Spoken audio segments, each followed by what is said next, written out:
कोविड-19 में आप सबका स्वागत है। आपके साथ मैं हूं शहनाज रजा। कोविड-19 के खिलाफ लड़ाई में भारतीय वैज्ञानिकों और अनुसंधान संस्थानों द्वारा किए गए प्रयासों को रेखांकित करते हुए आज के इस अंक में सबसे पहले बात आयुष संजीवनी मोबाइल ऐप की। केंद्रीय स्वास्थ्य एवं परिवार कल्याण, विज्ञान और प्रौद्योगिकी एवं पृथ्वी विज्ञान मंत्री डॉक्टर हर्षवर्धन ने हाल ही में आयुष मंत्रालय द्वारा विकसित आयुष संजीवनी मोबाइल ऐप का लोकार्पण किया है। ये ऐप कोविड-19 की रोकथाम के लिए आयुष चिकित्सा प्रणालियों के उपयोग की स्वीकृति तथा जनसंख्या के बीच इसके प्रभावों से जुड़े डेटा बनाने में काफी उपयोगी होगा। आयुष मंत्रालय द्वारा विकसित इस ऐप के जरिए 50 लाख लोगों के डेटा जुटाने का लक्ष्य रखा गया है।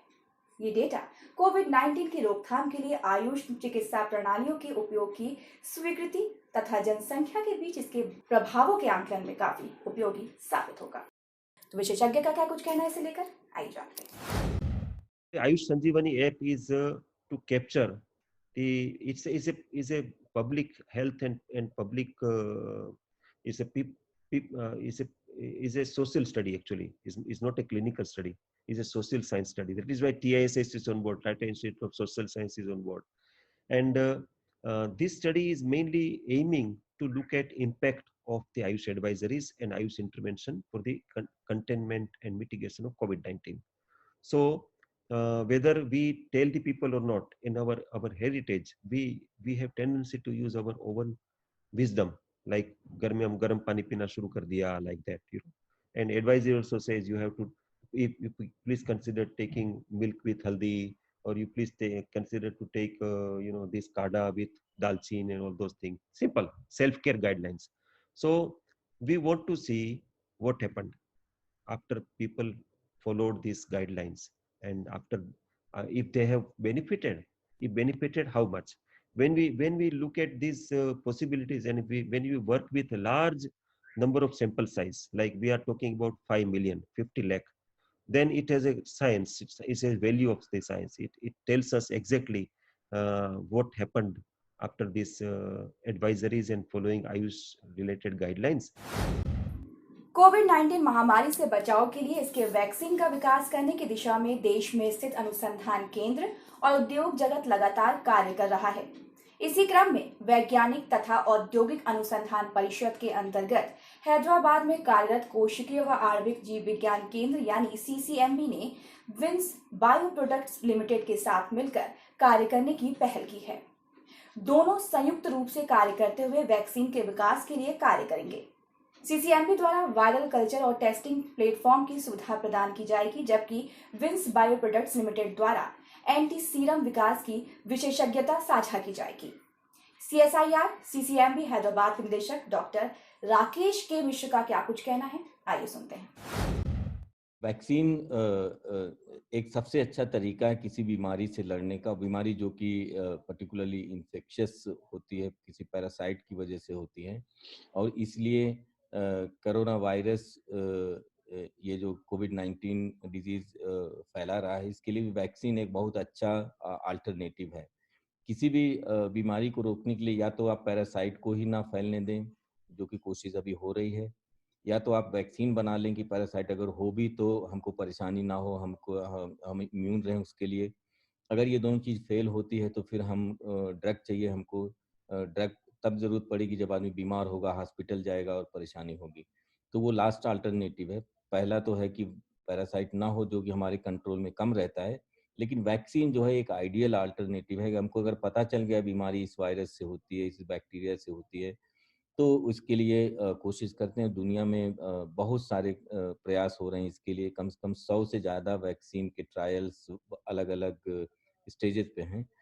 तो इस संदर्भ में सीसीएमबी ने भी अपनी तरफ से कई चीज़ों की शुरुआत किया है। एक तो ये है कि हमने वैक्सीन के लिए वायरस को लैब में बनाना शुरू किया। मतलब सेल कल्चर के अंदर पेशेंट से वायरस लेके और उसको हम सेल में ग्रो करते हैं सेफ्टी कंडीशन में, और ज़्यादा मात्रा में वायरस बनाते हैं। तो ये वायरस फिर हम उसको इनएक्टिवेट कर सकते हैं, जैसे या तो हीट इनएक्टिवेट या कोई केमिकल डाल के।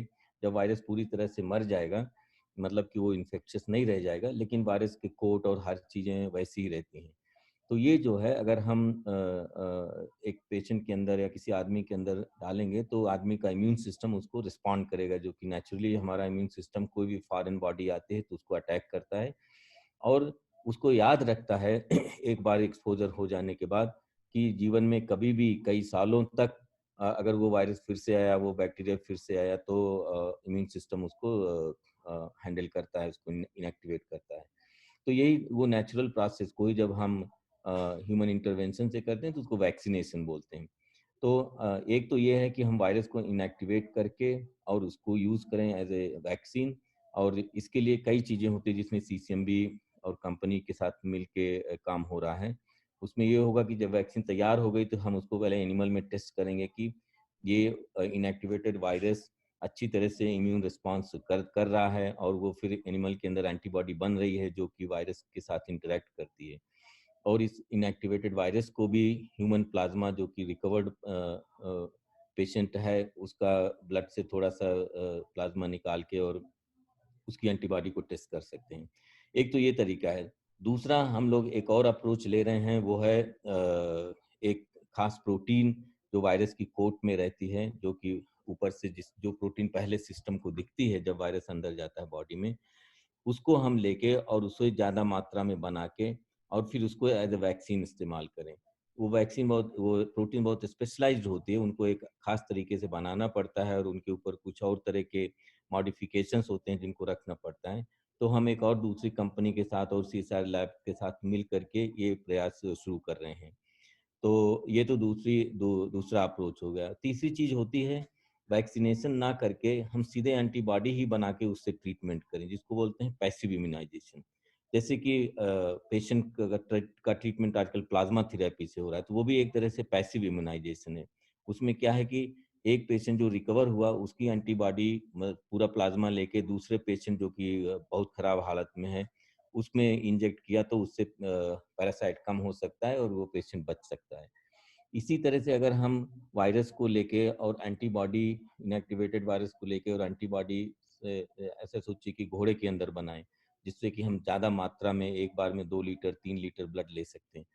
तो उससे एंटीबॉडी बना के और वो एंटीबॉडी सीधा हम एज ए ट्रीटमेंट यूज़ करें। जैसे सांप काटने के बाद जो ट्रीटमेंट होता है वो एग्जैक्टली इसी तरह का है कि एंटीबॉडी है, सीधा ब्लड में डाला तो उसे जो मुसीबत में है उसको थोड़ा सहायता मिलेगी, क्योंकि एंटीबॉडी ऑलरेडी जाके वो इनएक्टिवेट करेगी जो भी पॉइजनस कंपोनेंट्स हैं। इसी तरह से अगर ये एंटीबॉडी कोविड-19 वायरस के खिलाफ है तो ये जाके वायरस को इनएक्टिवेट करेगी। विंस बायो फार्मा हैदराबाद की कंपनी है जिनके पास बहुत बड़ा सेटअप है एनिमल फार्म्स का, हॉर्सेस का, घोड़ों का फार्म है उनके पास करीब 3000 हॉर्सेस हैं, जिसमें कि वो इस तरह से एंटीबॉडी का प्रोडक्शन और इस तरह का काम करते हैं। तो उनके साथ हमारा जो एग्रीमेंट है, हम उनको वायरस बना के और सप्लाई करेंगे 1 साल तक। तो वो वायरस को लगातार थोड़े-थोड़े दिनों में कुछ चुने हुए घोड़ों के अंदर इंजेक्ट करेंगे और उससे एंटीबॉडी पैदा करेंगे। और ये जब एंटीबॉडी बनेगी तो हम उसको टेस्ट करेंगे कि एंटीबॉडी स्पेसिफिक है इस वायरस के खिलाफ और कोई इसमें खास प्रॉब्लम नहीं है, तो वो antibody as a therapeutic agent use हो सकती है। जैसे मैंने कहा कि सांप के काटने के लिए एंटीडोट जो होते हैं, उसी तरह से हम कोविड-19 के अगेंस्ट एंटीडोट बना लेंगे, तो वो जो है सीधा ट्रीटमेंट होगा। तो एक बार जब वो बन जाएगी हम उसका टेस्ट करेंगे, तो उसके बाद फिर वो जो है थोड़ा ह्यूमन ट्रायल उसका होगा। इन सब चीज़ों का ट्रायल उतना मुश्किल नहीं होता है क्योंकि ये एज ए ड्रग है, लेकिन उसका एक प्रोसेस है, वो कंपनी फिर उसको लेके आगे जाएगी और ये जब मार्केट में आएगा तो हम उसको एक साझा तरीके से उसको पब्लिक को अवेलेबल कराएंगे। समाज की विभिन्न प्रकार की चुनौतियों से निपटने के लिए भारत सरकार का विज्ञान एवं प्रौद्योगिकी विभाग यानी कि डीएसटी हमेशा प्रयासरत रहता है। महामारी से उत्पन्न चुनौतियों और खतरे का सामना करने के लिए और समाज की तैयारियों को सुनिश्चित करने की दिशा में भी डीएसटी निरंतर कार्य कर रहा है। कोविड-19 महामारी के लिए डीएसटी द्वारा वैज्ञानिक सामाजिक जिम्मेदारी यानी कि एसएसआर के तहत सामुदायिक स्तर पर सामर्थ्य निर्माण के लिए विभिन्न प्रकार की पहल की गई है। डीएसटी के the science for equity empowerment and development यानी सीड डिवीजन द्वारा इन्हें सहायता प्रदान की जा रही है। डीएसटी के सचिव प्रोफेसर आशुतोष शर्मा के अनुसार आने वाले समय में सामाजिक आर्थिक कायाकल्प और सामर्थ्य निर्माण पर ध्यान केंद्रित करते हुए तत्काल और दीर्घकालिक एसएनटी हस्तक्षेप की कार्य योजना बनाई गई है। उल्लेखनीय है कि डीएसटी द्वारा वित्त पोषित विभिन्न प्रयोगशालाओं द्वारा विश्व स्वास्थ्य संगठन के दिशा निर्देशों के अनुरूप सैनिटाइजर का विकास और इनका वितरण किया जा रहा है। यहाँ उन संस्थानों का उल्लेख करना भी जरूरी है जो अपना मूल्यवान योगदान दे रहे हैं। इन कार्यों में लगी कुछ प्रमुख संस्थाओं में CSIR, NBRI, ICAR labs, Chandigarh विश्वविद्यालय, मणिपुर विश्वविद्यालय, SKAUST Srinagar, Baba Farid university of health sciences Faridkot Punjab आदि शामिल हैं। इसके साथ ही एम्स नई दिल्ली में पहले से चल रही परियोजनाओं के तहत गर्भवती महिलाओं के लिए एक मोबाइल ऐप आधारित नियमित सलाह सेवा शुरू की गई है।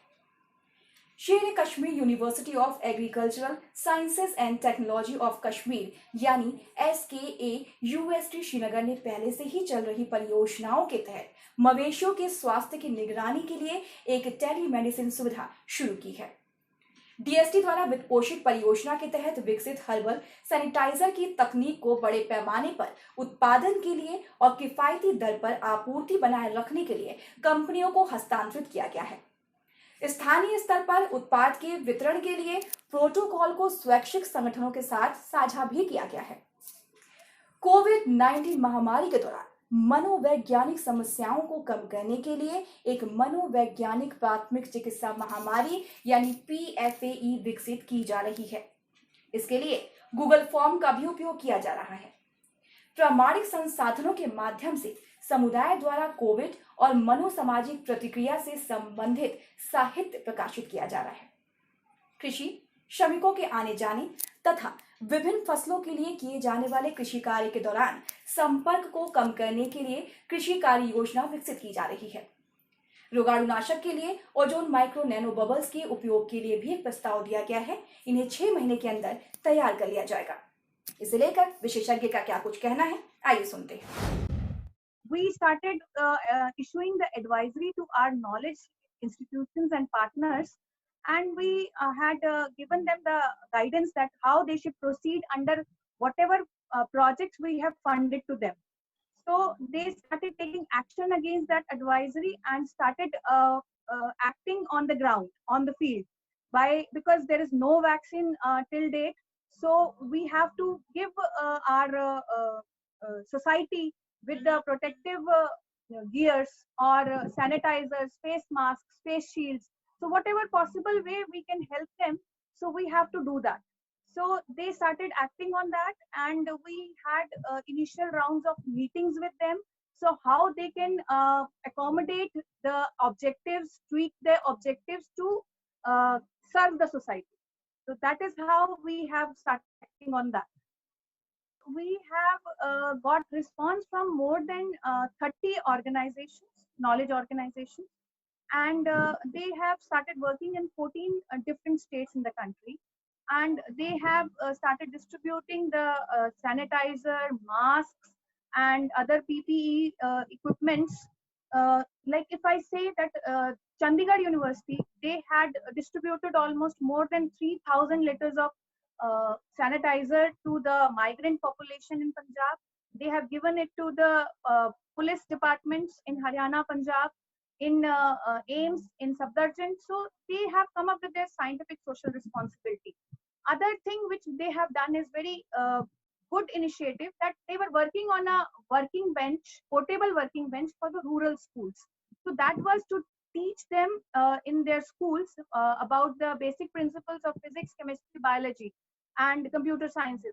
So what they had come up with the idea that they will be modifying that working bench, and that will be used by the maybe by the community through our NGO partners, and they can make the sanitizers and masks within the community by themselves.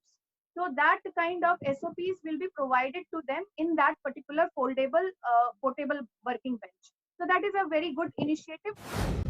आज के संग में बस इतना ही। Bulletin कोविड-19 के अगले अंक में हम फिर हाजिर होंगे। तब तक आप अपना ख्याल रखिएगा, सोशल डिस्टेंसिंग का पालन करते रहिए, हाथों की स्वच्छता के साथ ही मास्क का समुचित उपयोग करते रहिए। तब तक के लिए दीजिए हमें इजाजत। नमस्कार।